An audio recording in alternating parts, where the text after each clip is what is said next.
So Captivate Network is one of the oldest digital place-based media networks in existence. Right, we've been around for about 16 years. None of this industry really existed when we started, and so many of the players and the software that's being sold here today, we had to write all of our own and develop all of our own technology in order to be able to execute our business plan. And so we operate a media network that targets white-collar business professionals, and we install flat panel TVs in the elevators of high-rise office buildings throughout North America. And we program that with content that's relevant to that audience, and obviously support that with the sale of advertising against that audience. We are the largest elevator TV network in the world. We've been at this for about 16 years, so we were on the bleeding edge. We were, as some people like to say, pioneers.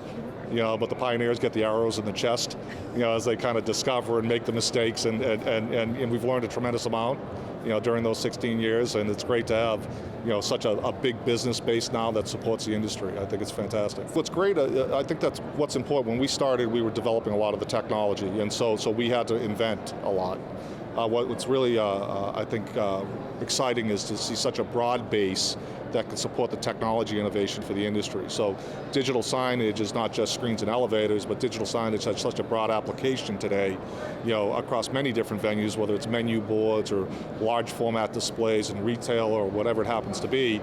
And that means that the technology companies are interested in investing in developing technology that I can leverage, right? So as I kind of upgrade my network or expand my network, I'm able to take advantage of some of the technology innovations that have come about from really the network or the industry maturing and having a broader base to support the R&D investment.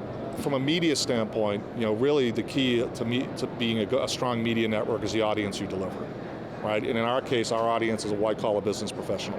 And so, I've had many opportunities to expand into supermarkets and, taxi cabs in various places, but we've always stayed focused on our core business, and we've built a bigger audience against that core business versus reaching multiple audiences. So my personal philosophy is I want to be the biggest network against white-collar business professionals, because that gives me power in the marketplace, because now I deliver more white-collar business professionals than Business Week, Fortune, Forbes combined.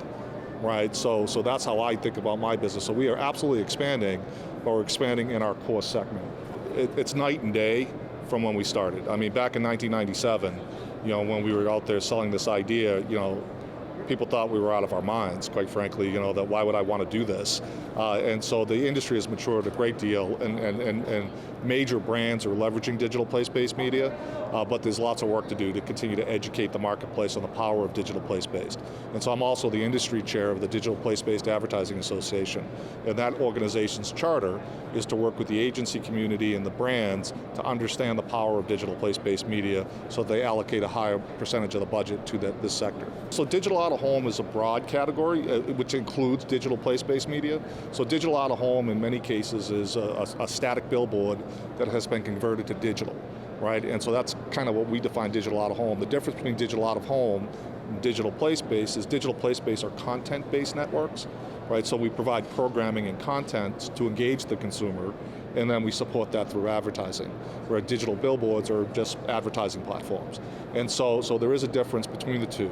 But the reality is that digital out-of-home as a category gets about 6% of the total spend of advertising. And then digital place-based is about 1.5% of that 6%, 1.5% of that total. So digital place-based in the United States, for example, is about a $1.2 billion segment. No, it's more education on the brand level, right? It's really getting those brands to understand that they can reach new audiences in market when they're not sitting on their couch. So today, if you think about where most of the money is spent, you're reaching me as a consumer as I'm sitting on my couch at 10:30 at night, about to pass out, and versus reaching me as a consumer when I'm out and about in the marketplace with my hand on my wallet, in a buy mode. So when do you want to reach that consumer? When they're active, not when they're passive. And that's the education that we have to go into the marketplace with and help people understand that. In the early days, there were, really the audience numbers that were provided in the marketplace were largely made up. And so one of the first things that the Digital Place-Based Advertising Association did was to define a standard or metrics for counting your audience. And so what we wanted to be able to do is to say, if you use this methodology, you can count the number of people in a taxi cab or a retail environment or an elevator or an airplane and represent those numbers in the exact same way so that when you go to the agencies and you say you deliver 5 million viewers, they know how you counted those viewers, so there was consistency. And so today, Nielsen measures probably about 90% of the networks out there that are selling advertising today.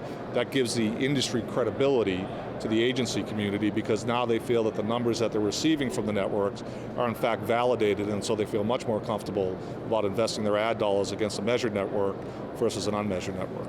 So when I'm here, obviously it's a great networking opportunity because everyone in the industry is here. So it's a great opportunity for me to have just a ton of meetings that I couldn't have very efficiently, so it's great from that standpoint. But also I learn a lot. I do attend the educational sessions because I know my sector very well. However, there are things that I don't know about, like retail and how retail is using digital signage and technology. So I spent a lot of time this week in some of the retail sessions and really just trying to understand what's happening in that space. So it's a great opportunity for me to carve out a little time from an educational standpoint. I come to the Digital Signage Expo to connect both with my partners and with the technology vendors. It's a great opportunity to really understand what's happening in the industry and see the innovation that's happening in our marketplace.